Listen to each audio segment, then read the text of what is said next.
Hello and welcome to my little channel. Today is August 27th, 2020, and we're going to have to talk about the Kenosha and the ugly truth that's going to come up from it. And I'm going to do it from a different angle. So without further ado, let's go ahead and just hop into it. I'm sure everyone knows what's going on.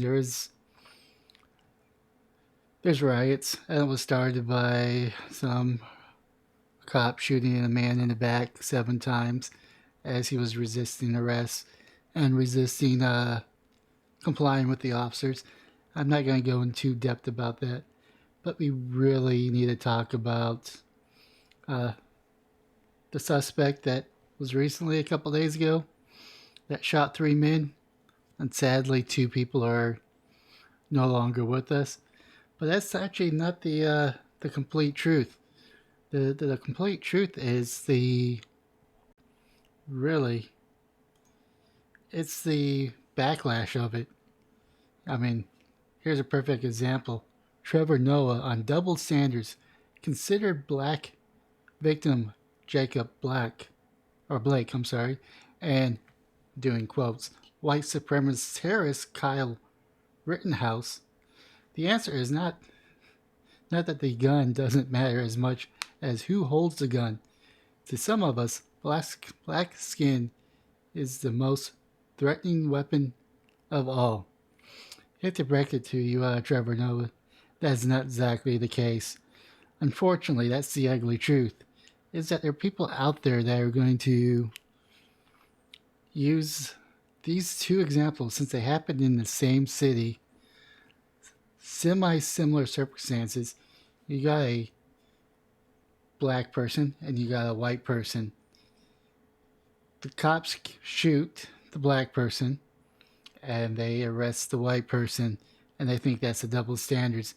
Unfortunately, it's not the double standard that determines whether or not someone gets arrested or they get killed. It's how it's it's about the interactions and how certain things will lead up to one action, or the certain actions will lead to another action. It's kind of like forgot what the equation is, but for whatever action, there's an equal and opposite reaction. That means if I were to get in a confrontation, let's say I brandish a weapon to someone and the cops are called and I comply with the cops, I view myself as not threatening, then I am going to get arrested. Now, take that same circumstance and let's say cops show up, I'm threatening, I'm pointing the weapon at them. There's a good chance that I'm going to be leaving in the back of an ambulance because I am presenting myself as a threatening manner.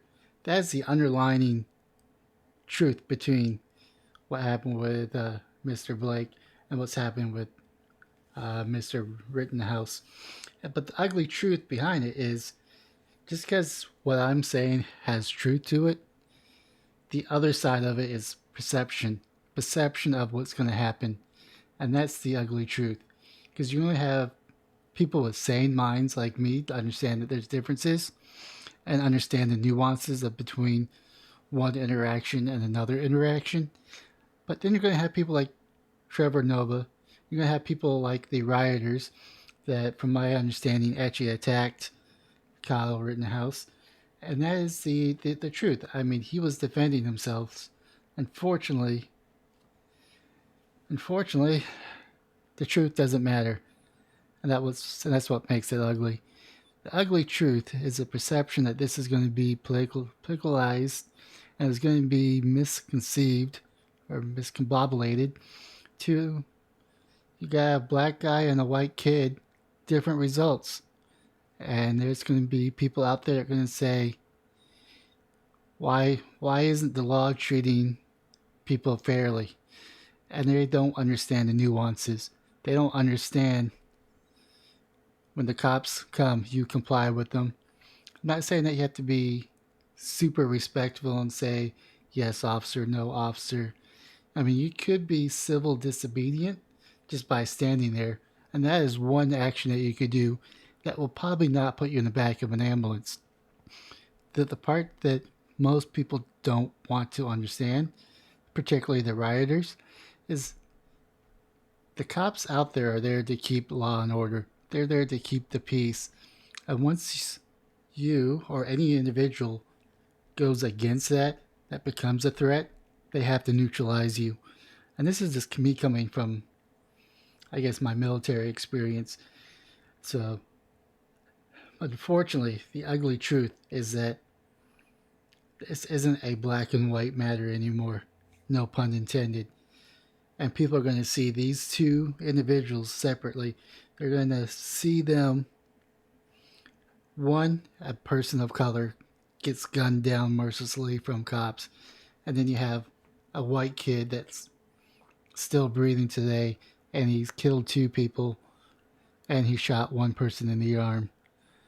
It doesn't matter that he was in self-defense. What matters is, as Trevor says, he's a terrorist because he's defending private property, and they don't want to acknowledge that business owners also have the right to protect their property. Private citizens have the right to protect their property. They're not enemies, but the media and this certain group, a small, select, small, extremely loud, and extremely violent terrorist group known as Black Lives Matter and Antifa, and sure, why not the Democratic Party because they're not condoning it. They're going to say, if you're white and you go against the narrative, you're a terrorist, you're an enemy of the state. I mean, look at the McCluskeys over in St. Louis. And that is the ugly truth. The ugly truth is law abiding citizens are the enemy, especially if they're white. They're fighting racism with more racism, and that should not be tolerated. We need to wake up and tell them you cannot fight racism with more racism. That only leads to more racism. The only way we're going to heal from this is if we could come together, unified, come talk, come speak, use our words, and not burn down neighborhoods, not torch car dealerships, not attack people with guns. Because as long as they keep doing that, I feel and fear that there will be no peace. But that's just my thoughts on it, and that's why I say it's the ugly truth. Because it's as much as we want to be black and white, as much as sane people understand both cases are not the same. One was being threatening, one was not being compliant with the law officers, while the other one was made himself not a threat by not having his hands on his weapon, putting his hands up, and actually turning himself in. I guess they let him go. I don't know the whole story, but it doesn't really matter. That's about it. Please leave a comment down below on what your thoughts are, and please smash the like and subscribe button. One of these days I'll nail it. Most importantly, we have to vote out the Democrats. And have yourself a wonderful day, morning, or evening.